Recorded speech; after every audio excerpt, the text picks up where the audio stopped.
Je passe d'abord la parole à Gilles Brégant qui va rapporter sur la première table ronde sur les fréquences, le spectre, sa valorisation, son utilisation. Oui, merci. Bonjour à toutes et à tous. Donc, nous avons tenu un atelier spectre et valorisation des fréquences dans cette même salle. Et donc, l'atelier a commencé par...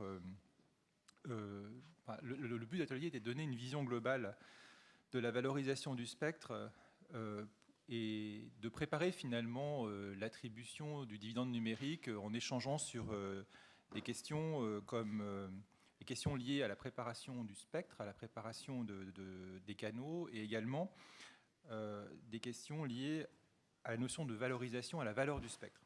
Donc l'atelier a commencé par une présentation, enfin 3 présentations, donc données par François Rancy, Jacques Stern et Brahim Gribi d'Alcatel-Lucent, qui a permis d'avoir finalement 3 visions de différents points de vue sur cette question du spectre. Donc d'abord la vision globale apportée par François Rancy pour l'UIT a été de centrer le débat sur le spectre et sa valeur, le spectre, combien ça coûte. Donc François nous a proposé un modèle finalement avec 5 paramètres qui permettent de bien appréhender la manière dont la valeur du spectre se crée. Donc premier paramètre, la valeur intrinsèque du spectre, c'est-à-dire sa position dans la bande de fréquence, ses probabilités de propagation, des choses qui sont du domaine des sciences physiques et qui sont intangibles. Deuxième propriété, c'est la qualité qu'on donne à la bande. Et là, c'est bien chaque pays qui a la capacité de maintenir une bande propre, sans brouillage, et donc propice à un investissement sur la durée. Troisième propriété, c'est la question de l'harmonisation internationale, c'est-à-dire la capacité à un groupe de pays ou à l'UIT dans son ensemble à faire qu'une bande soit attribuée au même usage dans plusieurs pays et donc à créer un marché qui dépasse celui d'un simple État. Et donc plus l'harmonisation est poussée, plus le spectre, bien sûr, a de la valeur. Quatrième élément, c'est celui des obligations que les pouvoirs publics vont imposer au spectre et qui, naturellement, vont avoir un impact sur le prix de cession, le prix d'achat du spectre, puisque plus les obligations sont fortes, plus celles-ci, évidemment, peuvent faire baisser la valeur en numéraire. Et cinquième élément, c'est aussi finalement le PIB que le pays peut procurer, puisque finalement, c'est la valeur de l'usage du spectre qui va se traduire par des nouveaux usages, donc par une nouvelle valeur économique, et ça va se refléter dans l'état du spectre. Donc, ces 5 paramètres, finalement, permettent de comprendre que la valeur du spectre est très variable selon les États, et qu'évidemment, il n'y a pas de solution très simple, de règle de 3, si l'on peut dire, qui permettrait de déduire la valeur du spectre dans n'importe quel pays du monde à partir de celle qui a été, par exemple, celle du spectre aux États-Unis.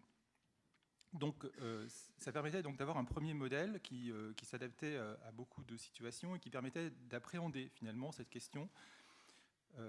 Ensuite, on a vu à travers l'exposé de Jacques Stern la vision d'un régulateur sectoriel, régulateur indépendant comme l'ARCEP en France.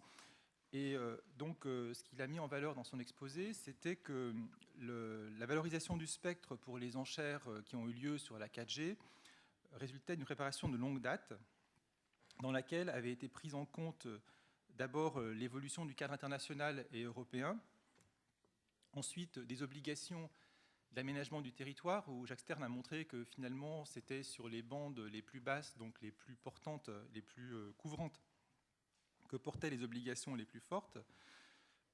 Et également, troisième élément qui a été cité, c'était le droit de la concurrence et la nécessité aussi d'avoir une concurrence qui soit favorable pour que le prix des services soit suffisamment avantageux pour les clients, en fait, et permettre aussi un plan d'affaires qui fonctionne pour les opérateurs, mais pas seulement les opérateurs, puisqu'on a aussi évoqué la question des opérateurs virtuels, des MVNO. Et bien sûr, le dernier élément qui a été pris en compte, c'est la valorisation du domaine public. Et là, on a rappelé que dans le cas qu'avait traité Jacques Stern, finalement, on a obtenu la valeur qu'a rappelé ce matin la ministre de 3,6 milliards d'euros pour les 2 bandes de fréquences 800 MHz et 2,6 GHz pour le haut débit mobile. Donc, à partir de ces éléments d'expérience qui portent seulement sur le LTE, la 4G, finalement, on est arrivé à la conclusion que tout ça était fort utile, finalement, mais qu'il fallait recommencer à trouver un modèle adéquat pour l'avenir, qui est celui du 2e dividende numérique, donc la bande 700. Enfin, en Europe, c'est bien sûr un peu notre nouvelle frontière, puisque simplement la bande 800 a été basculée au haut débit mobile. Et donc de nouveau, l'ARCEP va remettre l'ouvrage sur le métier pour trouver une solution pour le 2e dividende numérique. Alors, Jacques Stern a aussi cité les activités prévues en 2014 pour le Fratel, donc structure qui rassemble les régulateurs autour de questions thématiques. Et le Fratel, en 2014, aura un focus qui sera porté sur les fréquences et la gestion du spectre. Donc c'est vraiment un sujet qui est central pour le régulateur dans l'année qui vient. Le 3e exposé a été donc fait par M. Gribi d'Alcatel-Lucent, et il a donné une vision finalement de l'équipementier. On a eu la vision des régulateurs, des producteurs de politiques publiques, et de l'autre côté, la position de l'équipementier qui finalement, lui, constate des politiques publiques. Donc il est revenu sur la question de la valeur du spectre. Il a évoqué la possibilité de faire des benchmarks internationaux tout en faisant éprouver les limites. Mais il a aussi souligné qu'il fallait, au-delà de tout ce qui a été dit, trouver des compromis acceptables pour les politiques des pouvoirs publics, qui avaient été cités auparavant, et aussi beaucoup pour les investisseurs privés, puisqu'au départ, il va y avoir une prise de risque qui va être pour l'investisseur privé d'investir des équipements dans une bande de spectre.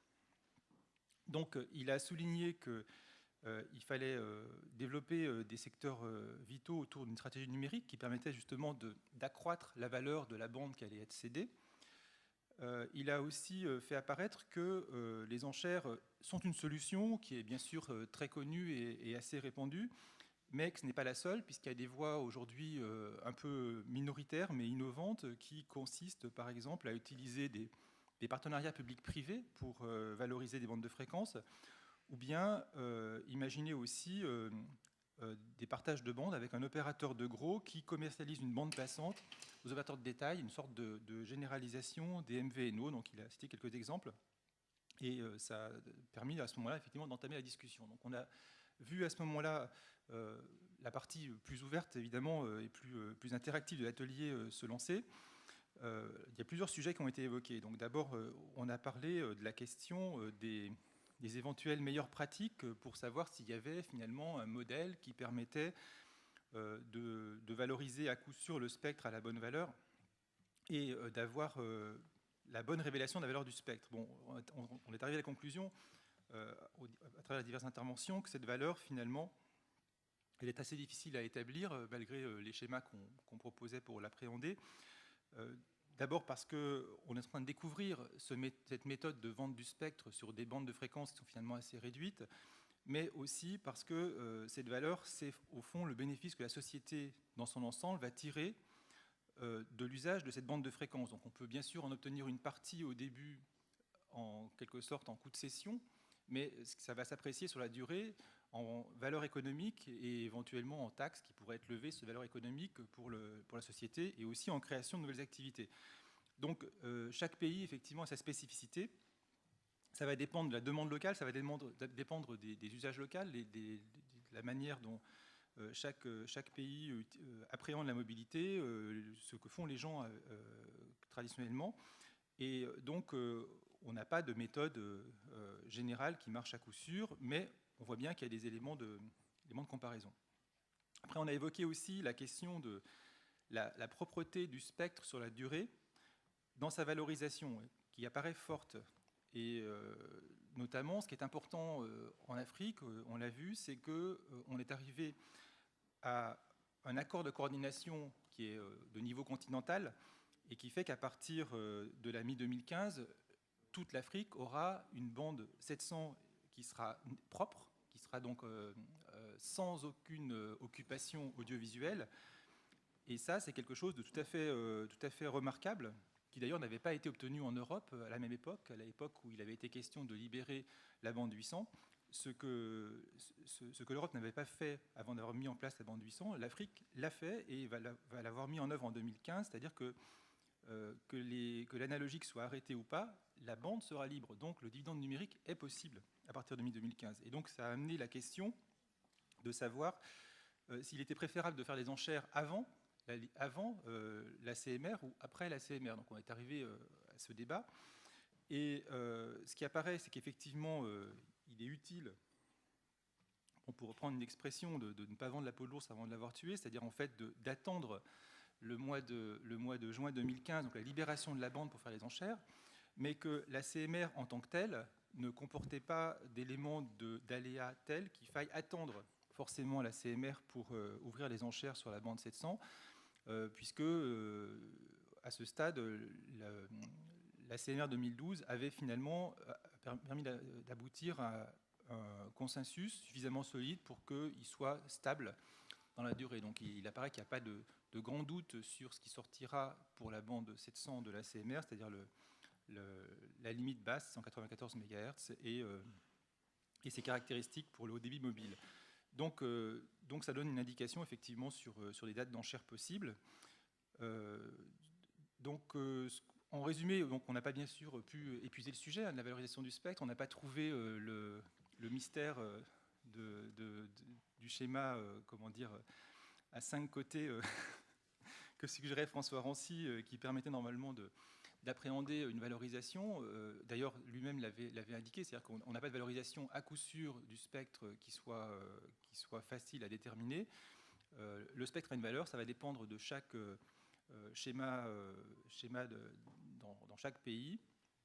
Il y a un créneau de valorisation qui apparaît à partir de 2015, et il y a sûrement effectivement des échanges utiles entre tous les pays rassemblés ici pour voir quelle est la meilleure méthode pour utiliser cette bande harmonisée qui va se mettre en place.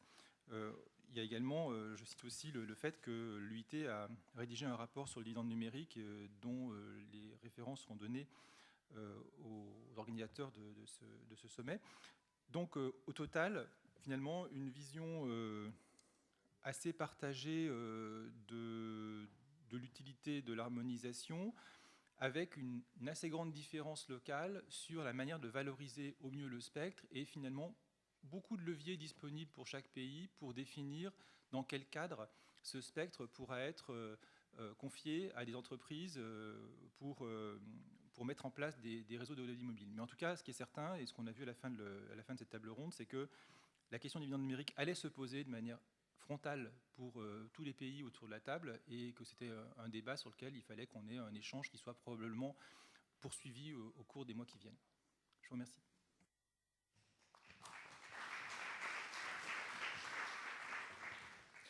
Merci beaucoup. Juste une remarque, je crois quand même qu'on est dans une courbe d'apprentissage. Et d'ailleurs, ça a été rappelé par Gilles Brégant lors de la table ronde, c'est-à-dire finalement, ça ne fait pas si longtemps que ça qu'on valorise du spectre, mais néanmoins, les expériences se multiplient en Europe, à l'international, et je pense que le rapport UIT doit être particulièrement intéressant pour être la somme de toutes ces expériences et une base de connaissances extrêmement utile pour que chacun d'entre vous construise sa stratégie.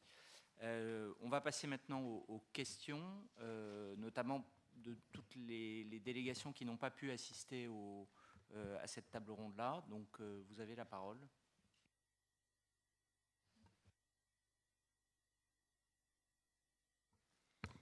Merci beaucoup. Donc, je suis Malik Ndiaye du Sénégal. Je profite de cette occasion pour remercier le ministère des Finances pour l'invitation adressée au gouvernement du Sénégal. Donc, je suis là pour représenter le ministre de la Communication. Donc, sur cette problématique qui concerne le dividende numérique et les fréquences, je suis toujours surpris quand je discute avec les gens en France sur le fait qu'on n'ait pas suffisamment valorisé une étude que j'ai trouvée à l'ARCEP sur la valorisation économique du dividende numérique qui a été faite en 2008.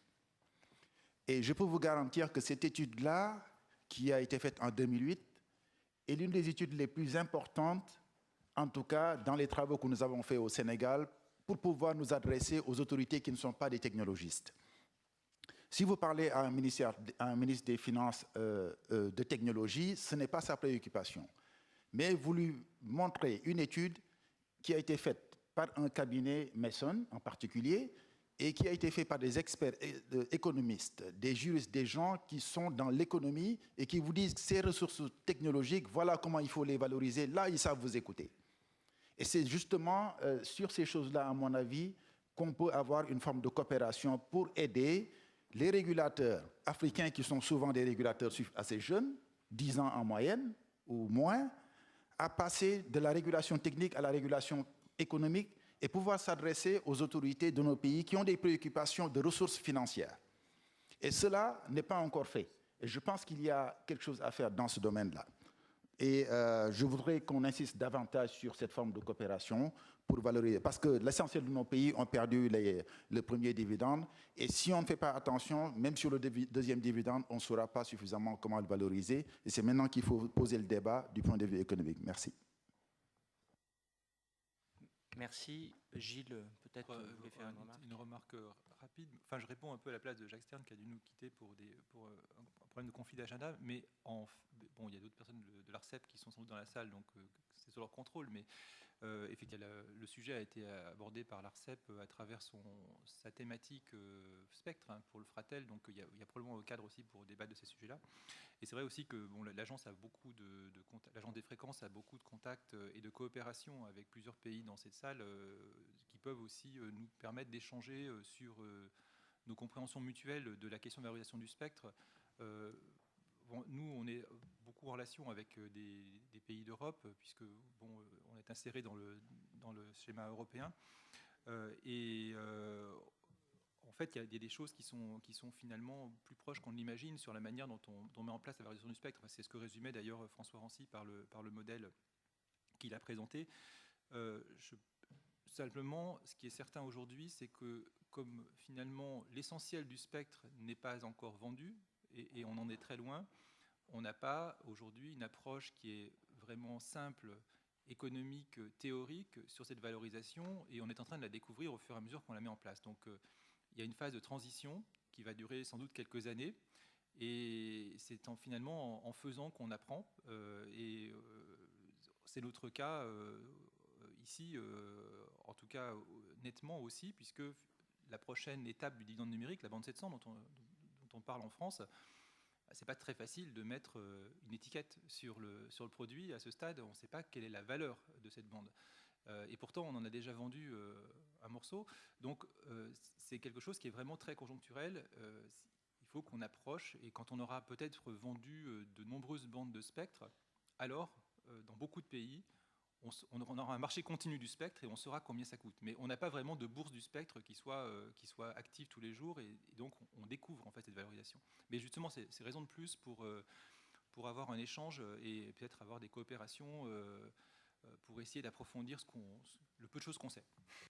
Pour apporter une réponse complémentaire sur le volet financier, parce que c'est vrai qu'on a eu un atelier avec une dimension technique forte. Mais sachez que dans le processus en France de valorisation du spectre, évidemment, l'ARCEP jouait un rôle central, mais le ministère des Finances était complètement dans la boucle. Et donc je pense que, et de bout en bout, si je puis dire, les choix ont été faits avec des arbitrages entre un certain nombre de contraintes. Elles ont été rappelées par Jacques Stern tout à l'heure, c'est-à-dire le volet concurrence, le volet aménagement du territoire et le volet valorisation financière de ces fréquences-là. Et donc, bien volontiers, je pense, on pourrait échanger sur la manière dont on a procédé. D'ailleurs, il y a eu des études. Il y a eu des études j'allais dire, il y a eu un processus de valorisation d'actifs, un peu comme dans une privatisation d'entreprise. C'est-à-dire, il y avait des conseils financiers et il y a eu un passage devant ce qu'on appelle en France la commission des participations et des transferts qui a vérifié que la valeur était la bonne. Donc je pense que sur tout ce volet financier de la procédure, on pourrait tout à fait avoir des échanges complémentaires en plus du volet technique. S'il n'y a pas d'autres questions, on va donc passer au deuxième atelier, donc sur la régulation, dont le rapporteur est Franck Lebeugle du CSA. Merci. Merci à tous. Effectivement, un atelier très complémentaire de celui que Gilles vient de rapporter, puisqu'avant de récolter le blé, il faut faucher. Et donc cet atelier était consacré à la fois donc à la mise en œuvre opérationnelle du passage au tout numérique et à la numérisation des réseaux, d'une part, et d'autre part, à la régulation dans un contexte numérique de l'audiovisuel. Donc j'étais assisté de la DGMIC, donc du ministère de la Culture, et d'autres collègues du CSA que je remercie, et j'en profite pour remercier tous les participants à l'atelier. Alors la première partie de l'atelier, donc comme je l'ai dit, était sur quels facteurs clés pour réussir cette opération de passage au tout numérique. Ce projet auquel on a pu retrouver effectivement 4 grandes composantes importantes nécessaires à la réussite de l'opération. La première, c'est une date. C'est vrai qu'on le sait tous, l'UIT a fixé un cadre général avec des dates à respecter, mais on a pu partager le fait que mettre en tension tous les acteurs autour d'une date, en France le 30 novembre 2011, mais à chaque pays de décliner cet objectif, eh bien, ça a permis de mobiliser tous les acteurs, que ce soit les chaînes, les téléspectateurs et bien sûr les régulateurs et les gouvernements. Le deuxième aspect, c'est la promesse d'une offre de qualité et accessible gratuitement à tout le monde. Donc c'est vrai qu'il est évoqué avant les ateliers la nécessité d'avoir des complémentarités entre le réseau numérique terrestre et le réseau satellite. Et c'est vrai que c'est cette complémentarité des réseaux qui permet d'aborder le projet de passage au tout numérique avec une certaine sérénité. Et donc le troisième élément, c'est l'accompagnement des populations qui sont concernées par cette transition numérique. C'est vrai qu'on l'a tous constaté dans l'atelier, le dividende numérique n'est pas très palpable pour les usagers de la télévision, et donc il est important de pouvoir accompagner les téléspectateurs à la fois sur l'opération elle-même et à l'aide de toutes les aides possibles, que ce soit des aides techniques pour les populations délicates et qui ne sont pas toujours très technophiles, ou bien des aides financières. On a montré notamment l'exemple de la France où les aides, grâce à l'action très très efficace de France Télé Numérique sur le volet de la communication, a permis de n'utiliser qu'une partie des aides pour lesquelles le gouvernement avait fait des réserves importantes. Et effectivement, cette aide est quand même très importante pour envisager l'opération de passage au tout numérique. Le dernier volet, c'est de pouvoir avoir un observatoire, de pouvoir suivre cet équipement des foyers dans chaque pays lorsqu'une opération de passage au tout numérique est envisagée.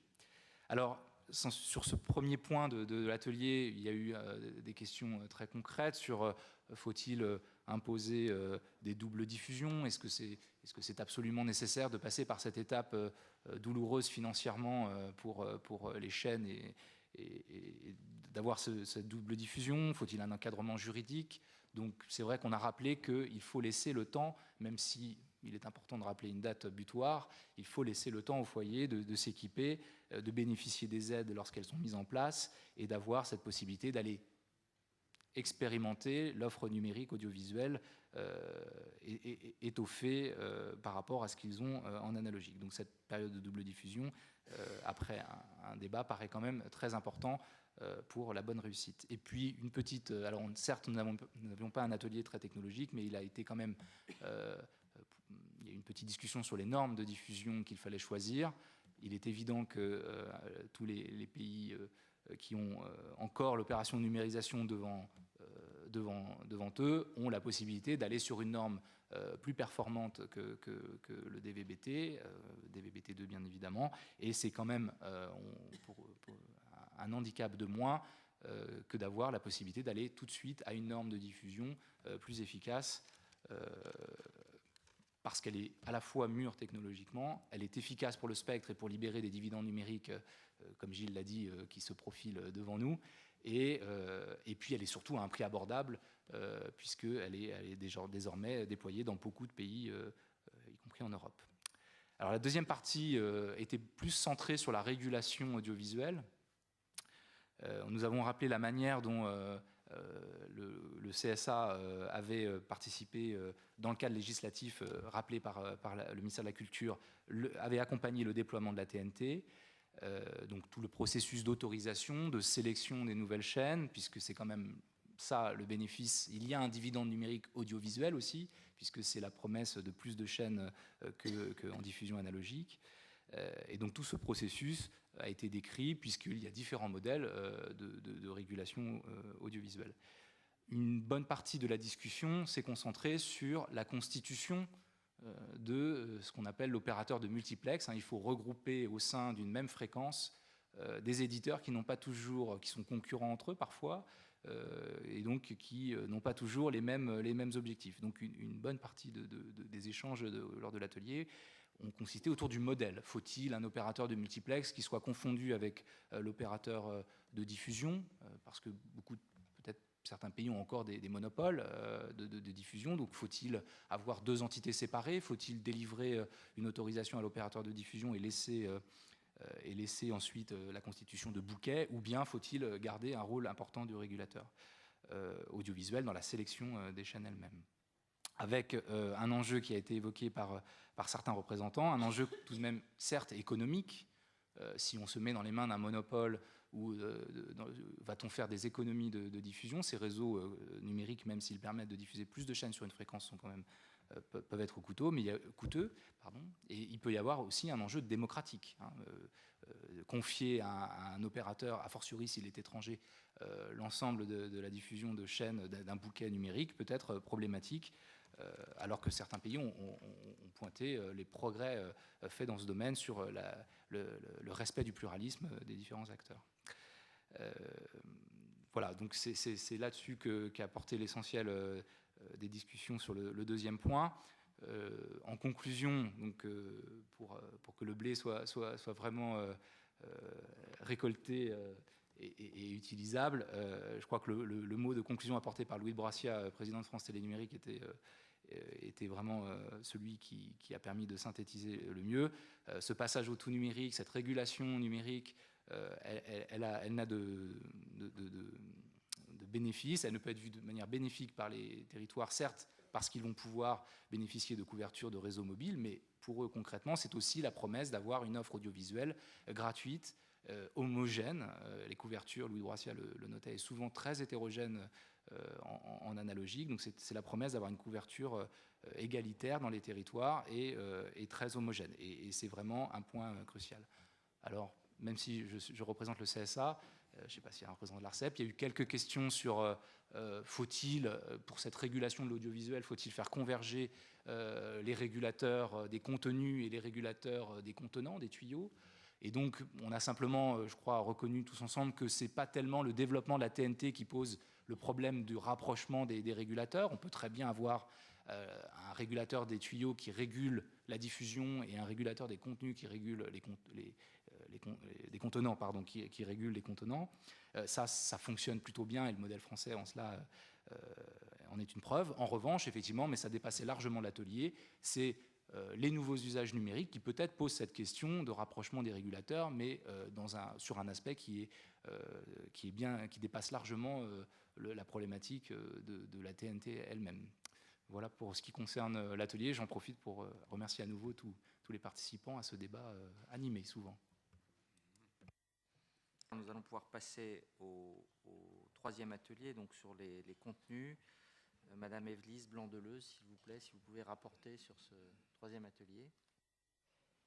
Merci. Donc, si je conserve la même analogie, donc tout à l'heure on a semé, ensuite on a fauché, et nous on a parlé du pain qu'il nous fallait fabriquer.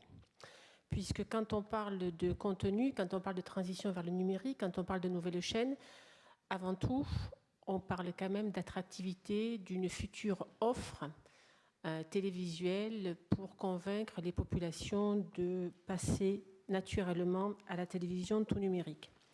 Qu'est-ce qui s'est dit lors de cet atelier?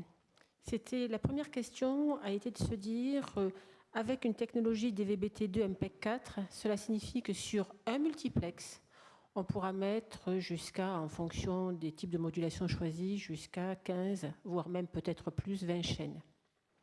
L'idée est bien évidemment de remplir ces multiplex, puisqu'un multiplex, ça coûte cher, qu'il soit plein ou vide, et les coûts de diffusion restent les mêmes.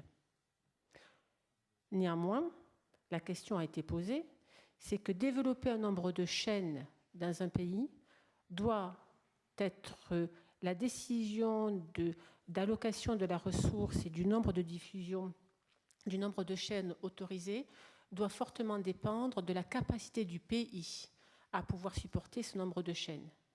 C'est encore plus vrai lorsqu'il s'agit de chaînes gratuites, donc qui vont s'appuyer essentiellement sur le marché publicitaire. Si ce marché publicitaire n'est pas suffisant, il n'est pas forcément utile d'autoriser un très grand nombre de chaînes, donc le choix du nombre de chaînes à autoriser va être en fonction de la capacité du marché à supporter ces chaînes, à leur permettre de vivre confortablement pour produire ensuite des services de qualité et des programmes de qualité. Deuxième aspect qui a été envisagé, au-delà du nombre de chaînes, c'est la nature de ces chaînes. Quel type de chaînes? Des chaînes de divertissement? Des chaînes d'information? Mais quand on parle de chaînes d'information, cela signifie qu'il faut aussi, et là c'était nos contributeurs et c'était les gens dans la salle qui en ont parlé, ça signifie qu'il faut aussi une adaptation, en tout cas une compréhension que les chaînes d'information aujourd'hui, notamment des chaînes d'information locales, sont des chaînes d'information pluridisciplinaires avec une liberté d'expression et ne sont pas des chaînes d'information où en fait on laisse la parole exclusivement à l'exécutif. Il faut vraiment de vraies chaînes entre guillemets d'information. Donc c'est une question aussi d'éducation culturelle, ce point-là a été évoqué. Au-delà des chaînes d'information, des chaînes de divertissement. Quel type de chaîne de divertissement ? Quel choix, quelle complémentarité d'offres entre des chaînes de cinéma, des chaînes de sport, des chaînes musicales, des chaînes d'information générale? On a parlé de tout ça. On a ensuite évoqué l'attractivité de l'offre qui a été un point majeur. Qu'est-ce qui va faire le succès de la transition vers le numérique et du lancement de ces bouquets, au-delà du nombre de chaînes? C'est leur attractivité. Il faut donc que ces bouquets proposent une offre différente de celles qui existent par ailleurs et qui existent notamment sur le satellite.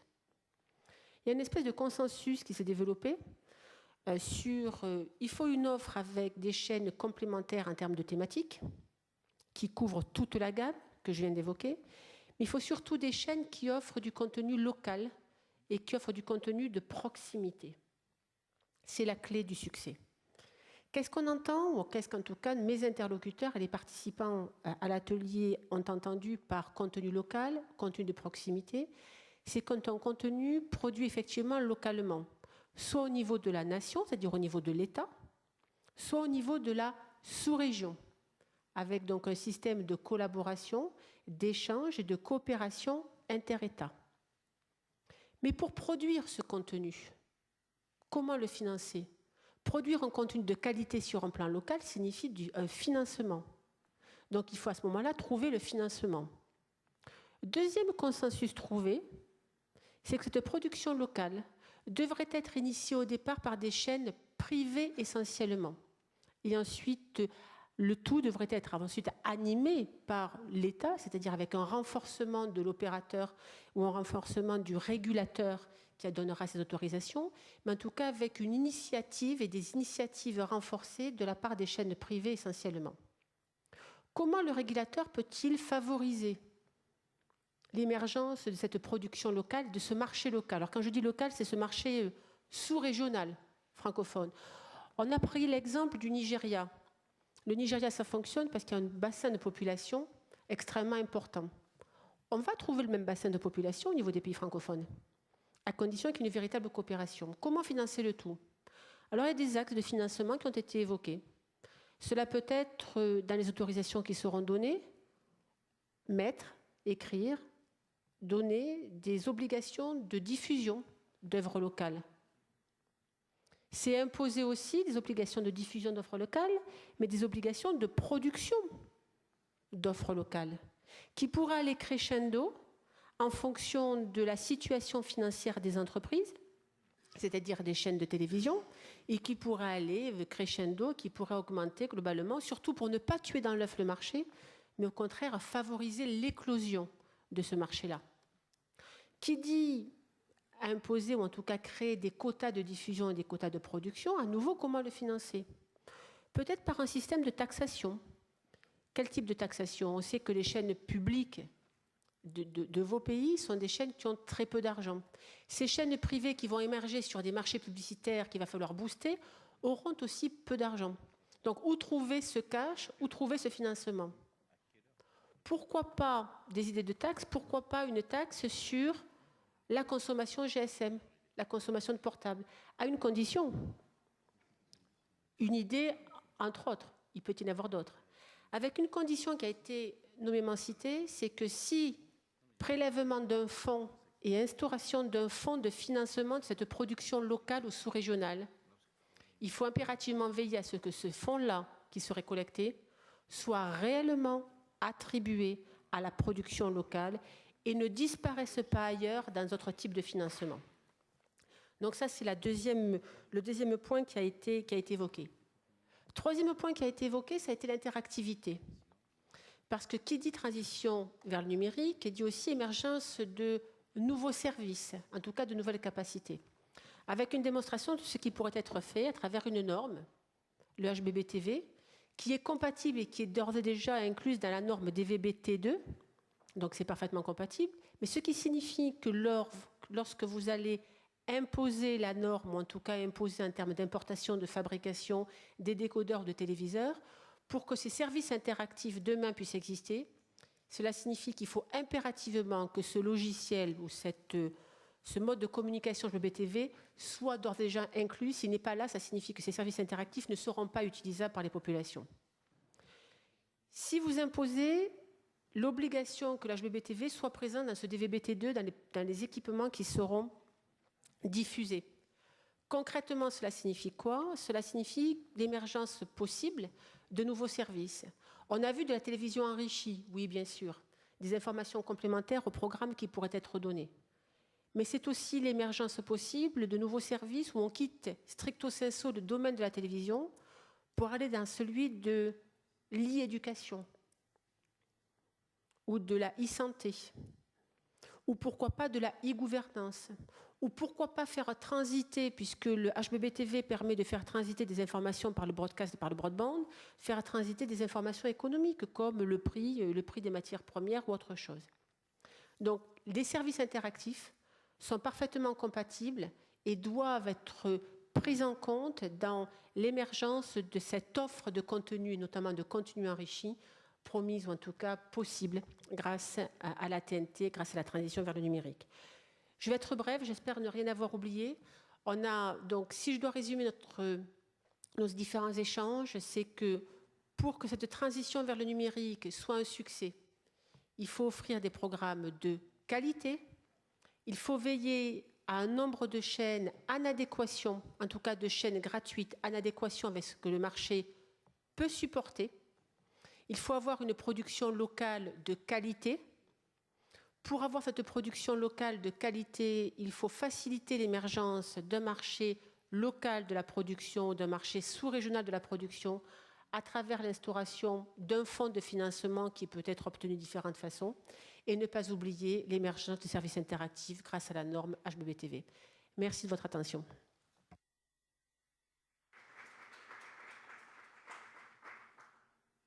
Merci beaucoup. Y a-t-il des questions sur cette troisième table ronde?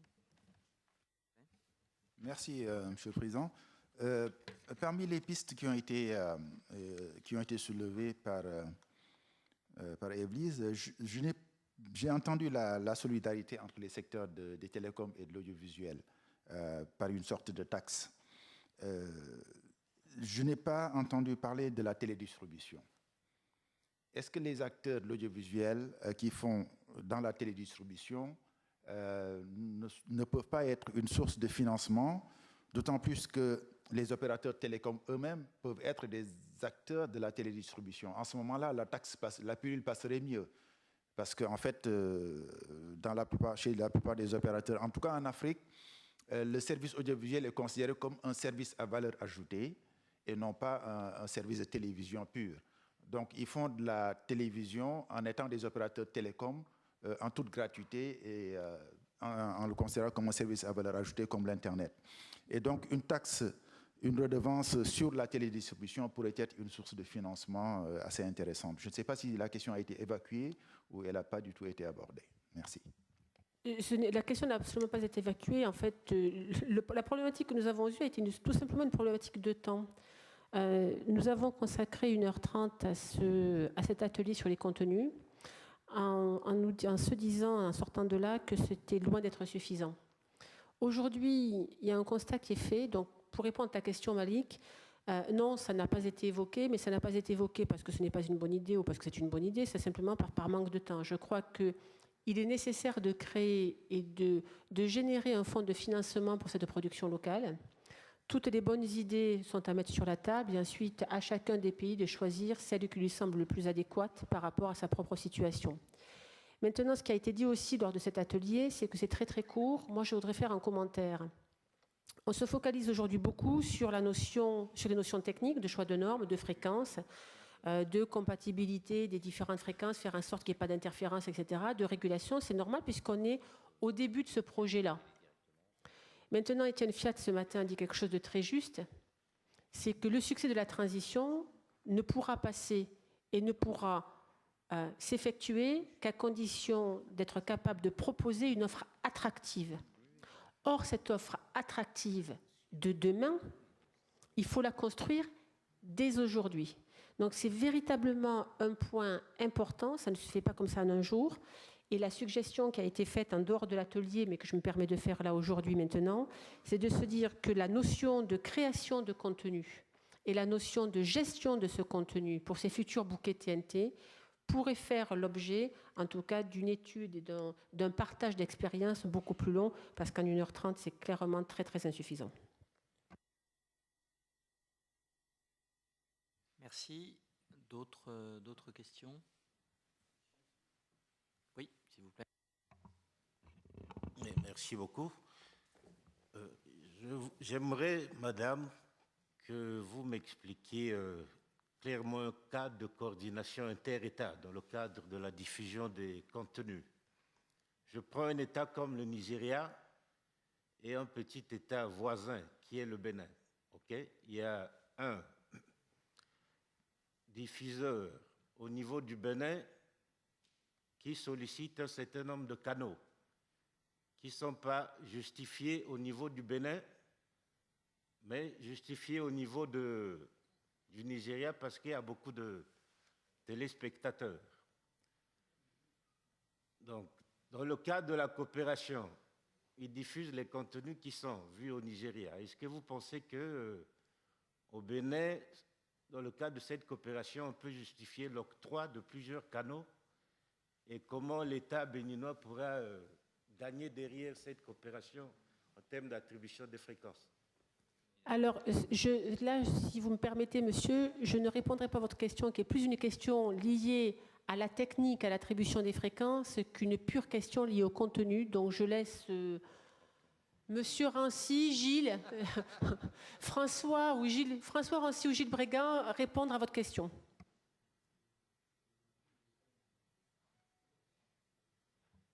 Oui, en fait, en écoutant votre question, on se parlait avec François sur les quelques exemples nombreux du même type qu'on a en Europe, parce qu'effectivement, il y a toujours une grande difficulté de trouver l'accès équitable au spectre, quelque chose qui se découvre à chaque instant et qui nécessite des négociations parfois délicates. Et quand les pays sont de taille inégale, c'est pas toujours facile de trouver des accords.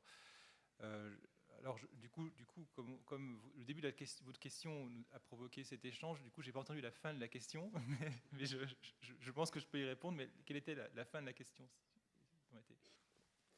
Est-ce que cette demande peut être justifiée au point où elle puisse être attribuée au niveau du Bénin? C'est-à-dire qu'il y a un nombre de canaux qui n'est pas justifié en termes d'utilisateurs ou téléspectateurs et autres. Et deuxièmement, qu'est-ce que l'État béninois peut gagner derrière cette coopération en attribuant ces fréquences alors que l'utilisation se fait plus au Nigeria? c'est vraiment difficile. Enfin, on est plusieurs dans la salle. Enfin, je vois aussi Franck Lebeugle qui pratique beaucoup la coordination aux frontières. C'est ce phénomène dans lequel un État demande, des canaux supplémentaires pour pouvoir éventuellement les rétrocéder est quelque chose qui est encore relativement rare. Bon, on l'a vu dans certains cas, ça se produit aussi, il y a eu des cas en Europe qui ressemblent à ça. Globalement, les seuls cas où on avait vu ce phénomène se produire, c'est le cas où finalement le lectorat des chaînes qui pourraient aller sur ces canaux est tourné vers l'antenne qui se trouve dans le pays limitrophe. Je ne sais pas si je suis clair, mais bon, on a eu ce cas par exemple entre la Belgique et la France. Il y avait un cas où effectivement les gens qui devaient recevoir les chaînes en France étaient tournés vers la Belgique, et donc ça pouvait être plus logique de passer les chaînes sur un émetteur belge en étant un opérateur français pour pouvoir toucher le lectorat qui de toute manière était tourné vers le bon émetteur. Donc ça pouvait valoir le coup de rebondir sur le pays d'à côté. Mais c'est vraiment des cas qui sont tout à fait rares. Et en réalité, ce qu'on a vu aussi dans les opérations de changement de canaux, c'est que ce problème d'orientation d'antenne, on peut le résoudre par des campagnes d'information et les gens se retournent vers le bon site. Donc, je pense que c'est vraiment des cas qui se produisent de manière très ponctuelle. Il n'y a pas de solution absolue. Ça dépend un peu aussi des rapports diplomatiques entre les pays et leur souhait d'arriver à un résultat concret, objectif et sans arrière-pensée. Ça peut jouer aussi. Hein, mais ce que je veux dire, c'est que économiquement, ça n'est pas extrêmement intéressant, du moins dans la bande UHF, de capter des canaux d'un pays voisin pour pouvoir en tirer un bénéfice substantiel. Ça sera forcément très très marginal, je pense. Mais bon, il faut voir ça au cas par cas en réalité. Je crois que ce qui était évoqué tout à l'heure sur la troisième table ronde, c'était plutôt la problématique, je dirais, de chaînes qui seraient, dont l'équilibre économique résulterait d'un auditorat de plusieurs pays, évidemment partageant la même langue, pour avoir une assiette de téléspectateurs plus large et donc permettre un équilibre économique. Je crois que c'était ça qui était évoqué, plus qu'un aspect technique de la manière dont on organisait la diffusion des télés. En gros, c'était de dire, si on donne le dividende numérique permet de diffuser plus de chaînes, y compris d'ailleurs avec un spectre plus faible. Simplement, on peut, et d'ailleurs en France on a été aussi confronté à ce problème-là, ne pas avoir un espace économique suffisant pour abriter toutes ces chaînes. Et en revanche, une chaîne qui serait reprise sur plusieurs canaux TNT dans plusieurs pays, là elle aura un équilibre économique parce qu'elle aura un bassin plus large. Et donc là, je pense que l'intérêt pour les États concernés, c'est que finalement, ils offrent à leur population une offre télévisuelle plus large, même si cette offre télévisuelle n'a pas forcément un drapeau national, si je puis dire, complètement attaché. Mais ce qu'attendent les téléspectateurs, c'est surtout des émissions de qualité et des émissions de contenu régional au sens large du terme. Et donc, c'est une piste, je pense, intéressante. Il y a effectivement les deux aspects. Il y a une chaîne locale dans un pays qui peut éventuellement être diffusée sur un bouquet TNT dans un pays voisin, donc pour élargir son bassin de diffusion, à charge de chacun des pays d'autoriser la chaîne du pays voisin, en tout cas les chaînes qui lui agréent. Ça, c'est un premier aspect. Et le deuxième aspect qui a été plus largement évoqué dans notre atelier, c'était la création de contenu local. Contenu local, on va dire du contenu local, c'est-à-dire africain au niveau de la sous-région, qui pourrait venir nourrir les différentes chaînes nationales, privées ou publiques, qui seraient lancées ou qui seraient créées ou qui seraient diffusées dans les différents bouquets TNT de la sous-région. Pour élargir à nouveau le bassin, c'est-à-dire que la production locale de programmes africains, il y a un programme qui a été largement cité, c'était Ma Famille, qui est beaucoup plus attractif que d'autres séries pourtant américaines, etc., qui a été fabriqué localement. C'était généraliser la production de programmes de qualité au niveau sous-régional pour les mettre à disposition des différentes chaînes nationales.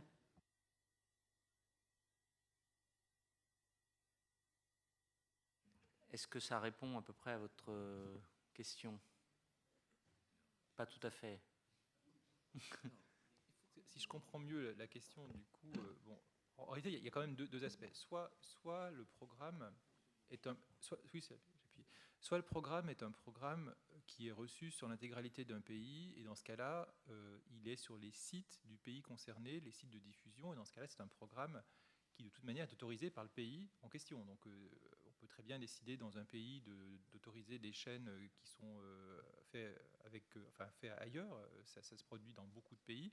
C'est un choix politique, local, et ça, il n'y a pas de problème. Les États sont souverains.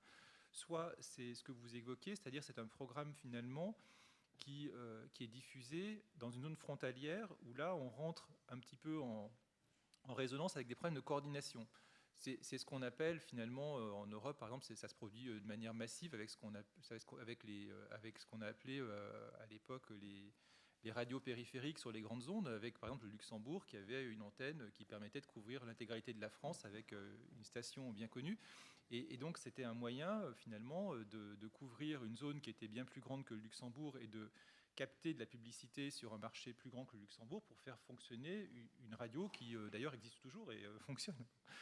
Et on avait également Radio Monte Carlo qui était à Monte Carlo et qui faisait l'intégralité de la zone, enfin de l'Hexagone.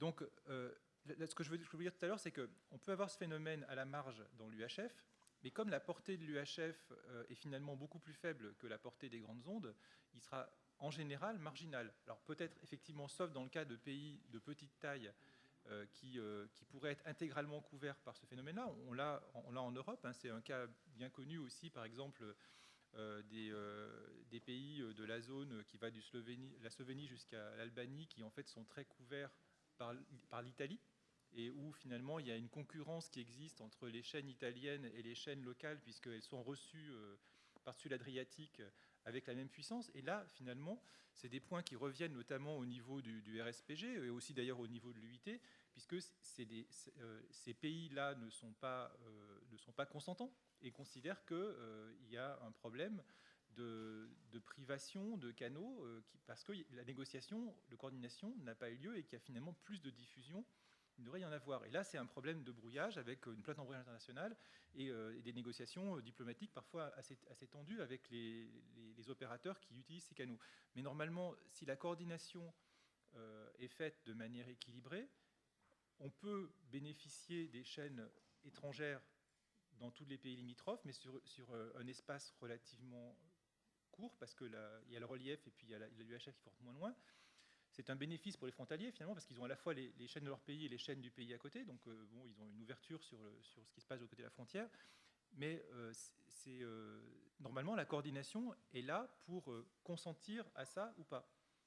Et puis après, si la coordination ne fonctionne pas, il faut escalader par d'autres voies diplomatiques ou autres, avec des sortes de contreparties.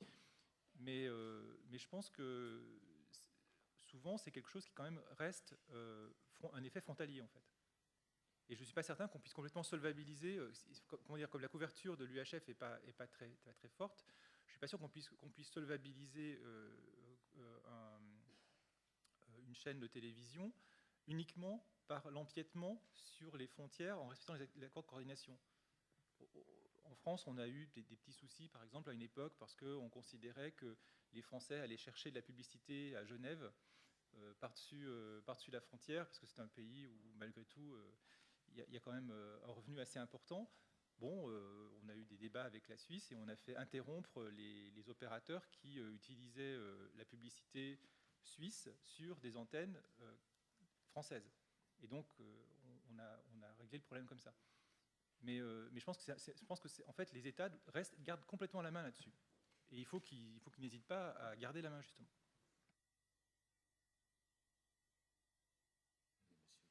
Oui, s'il vous plaît.